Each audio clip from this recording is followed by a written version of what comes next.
اللہ الرحمن الرحیم وللہ الاسماء الحسنی فادعوہ بہا۔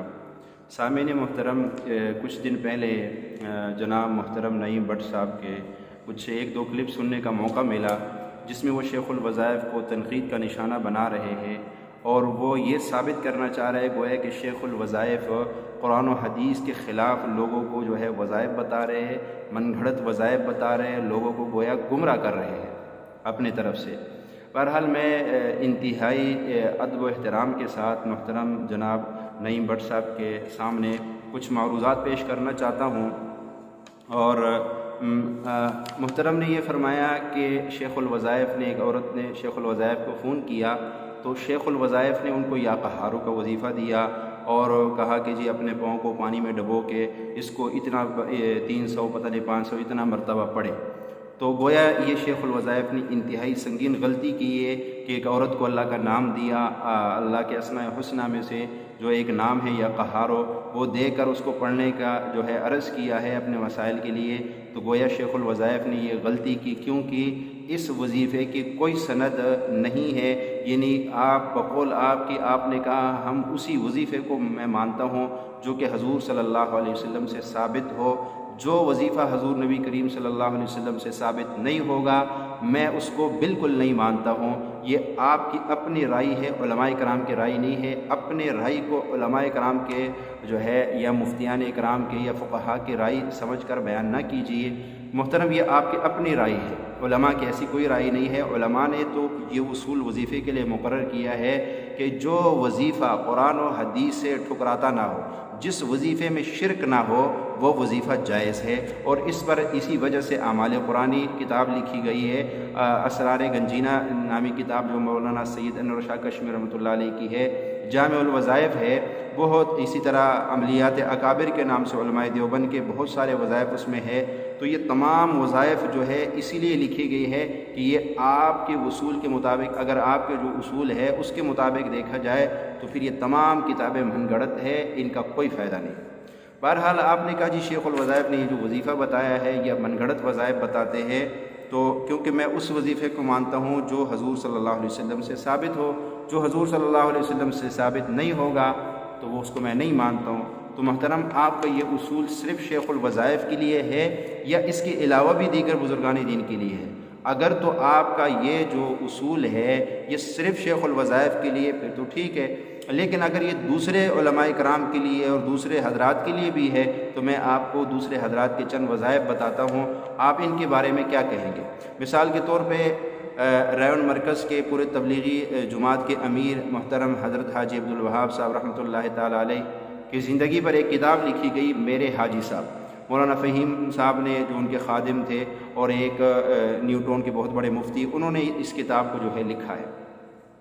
اس کتاب کے آخر میں حضرت حاجی صاحب کے بیاض کے نام سے ایک کتابچہ ہے جس میں مختلف وظائف حاجی صاحب جن کو پڑھتے تھے اور وقتاً فوقتاً لوگوں کو بھی بتاتے تھے، ان میں سے میں نے چند وظائف لیے ہیں جو میں محترم کے سامنے رکھنا چاہتا ہوں کہ محترم یہ وظائف قرآن و حدیث کے خلاف ہے، ذرا اس پہ بھی تھوڑی سی جو ہے نا ایک کلپ بنا دیجئے کہ حضرت حاجی صاحب لوگوں کو قرآن و حدیث کے خلاف وظائف بتاتے تھے، اور جو حضرت حاجی صاحب کی کتاب ہے میرے حاجی صاحب، اس کے آخر میں جو وظائف ہے اس میں کون کون سے وظائف قرآن و حدیث کے مطابق ہے، جو قرآن و حدیث کے مطابق نہیں ہے، وہ ذرا آپ، کیونکہ آپ کی ذمہ داری ہے، آپ نے ایک ذمہ داری اپنے سر پہ لی ہوئی ہے، تو ذرا سب سے پہلے کام، کیونکہ صفائی جو ہے انسان سب سے پہلے اپنے گھر سے شروع کرتا ہے، تو ذرا پہلے وہاں سے یہ آپ اس کام کی ابتدا کیجیے۔ بڑی خوشی ہوئی کہ آپ نے یہ ذمہ داری لے لی ہے۔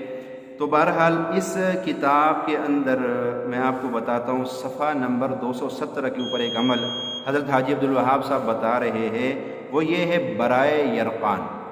کیا مطلب؟ فرمایا سورۃ الکوثر کو 41 مرتبہ، پھر 41 مرتبہ فلما وعلمک ما لم تکن تعلم وکان فضل اللہ علیک عظیما کو پڑھ کر پانی پہ دم کر کے وہ پانی مریض یرقان کے مریض کو پلایا جائے تو انشاءاللہ یہ بیماری ختم ہو جائے گی۔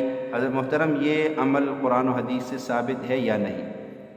یا آپ اس کو مانتے ہو یا نہیں مانتے؟ دوسرا عمل حضرت حاجی صاحب نے دیا برائے شوگر کے لیے، فرمایا اول آخر 7 مرتبہ درود شریف اور بسم اللہ کے ساتھ 7 مرتبہ سورۃ طارق کی یہ آیات انہ علی رجعہ لقادر، اور پھر 1 مرتبہ سورۃ العادیات مکمل 1 بار بما بسم اللہ کے پڑھ کے ہر کھانے پینے کی چیز پہ دم کر کے شوگر کا مریض اگر یہ عمل کرے تو اس کا شوگر کی بیماری ختم ہو جائے گی۔ تو محترم اس عمل کے بارے میں آپ کی کیا رائے ہے؟ یہ قرآن و حدیث کے خلاف ہے یا قرآن و حدیث کے مطابق ہے؟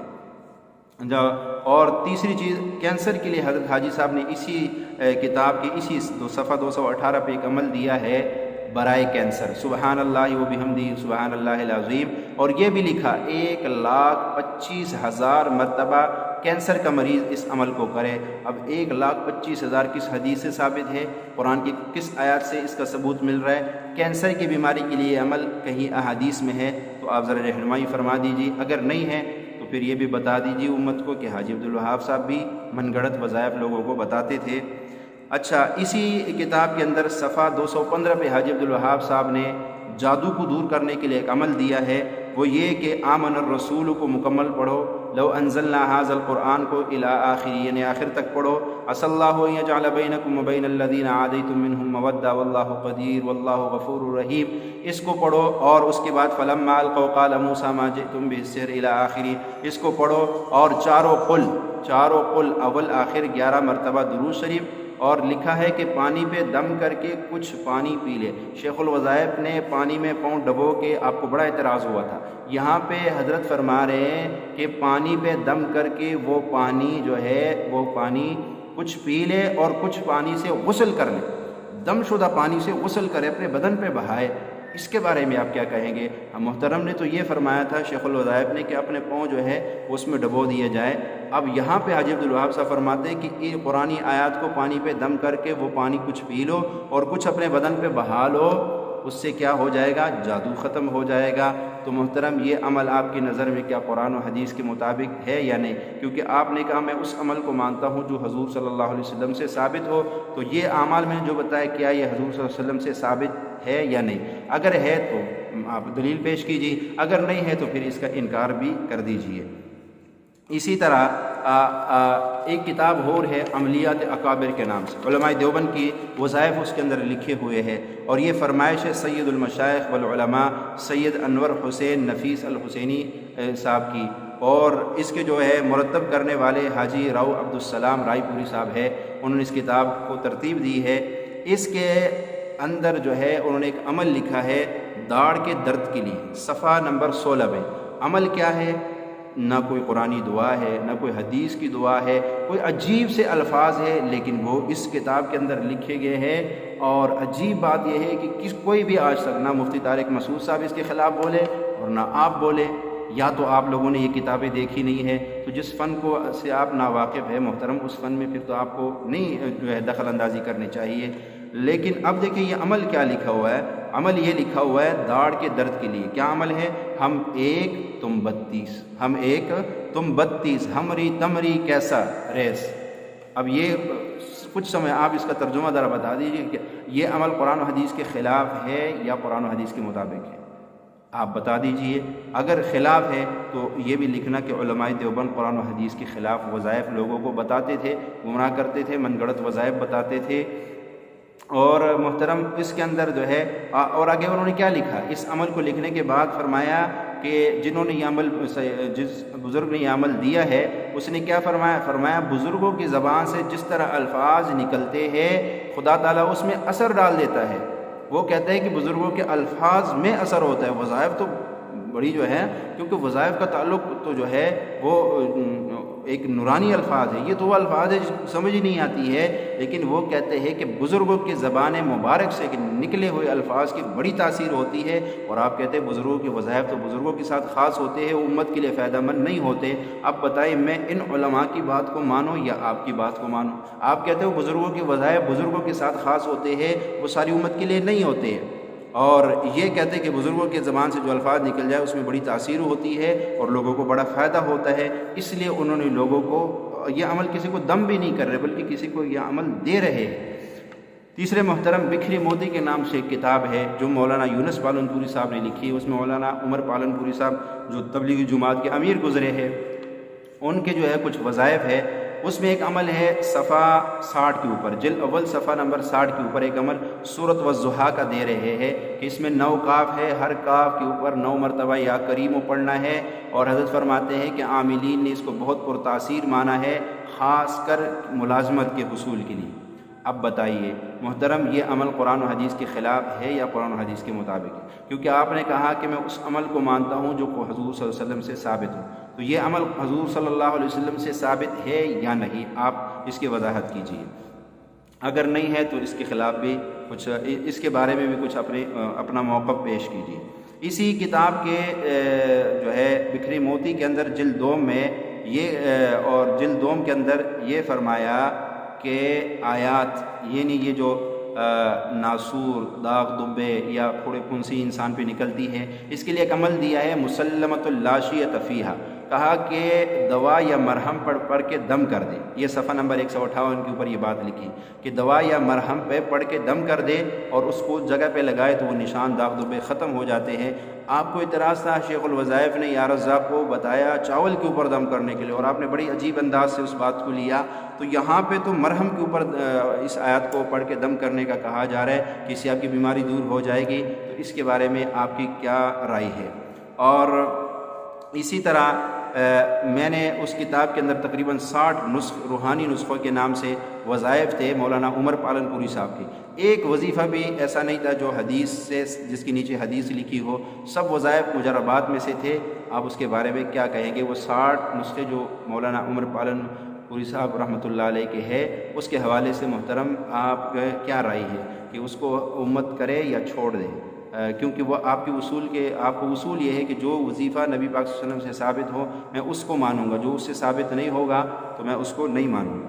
اسی طرح آپ نے شیخ الوظائف کی ایک ویڈیو پہ اعتراض کیا کہ جس میں شیخ الوظائف نے فرمایا کہ چاول کے 7 دانے لو اور اس پہ یا رزاق کو پڑھو، آپ کو بڑا عجیب سا لگا، اور مجھے جب آپ نے اس پہ ایک حیرانگی کا اظہار کیا تو میں آپ کو دیکھ کے بڑا حیران ہو گیا کہ اللہ کے نام سے لوگوں کو اتنی ناشنائی ہو گئی، اتنے لوگ جو ہے اللہ کے نام کو نیچے سمجھنے لگ گئے کہ اس سے کچھ مسئلہ نہیں حل ہو سکتا۔ اللہ کے بندو، جس عمل سے آپ کی عبدالآباد زندگی بن سکتی، کیا یہ 60-70 سال زندگی اس عمل سے نہیں بنے گی آپ کی؟ شیخ الوظائف نے عمل بتایا یا رزاقوں کا، اور آپ نے اس میں بڑی حیرانگی کی ہے، تو لیجیے مولانا عمر پالن پوری صاحب آپ کی حیرانگی کو دور فرمائیں گے۔ وہ اس میں فرماتے ہیں کہ اسماء حسنہ پڑھنے والوں کے لیے اہم ہے، فرمایا یہ خواص قرآن و حدیث سے تو ثابت نہیں ہے، بلکہ اللہ کے نیک بندوں نے اس سے فائدہ لیا اور انہوں نے اس کو لکھ دیا تاکہ امت کو نفع ہو جائے۔ تو امت کو بزرگوں کے وظیفوں سے نفع ہوتا ہے تو انہوں نے یہ بات لکھی ہے۔ بقول آپ کے کہ بزرگوں کو عمل سے صرف بزرگوں کو نفع ہوتا ہے، امت کو اس کا کوئی فائدہ نہیں ہوتا ہے۔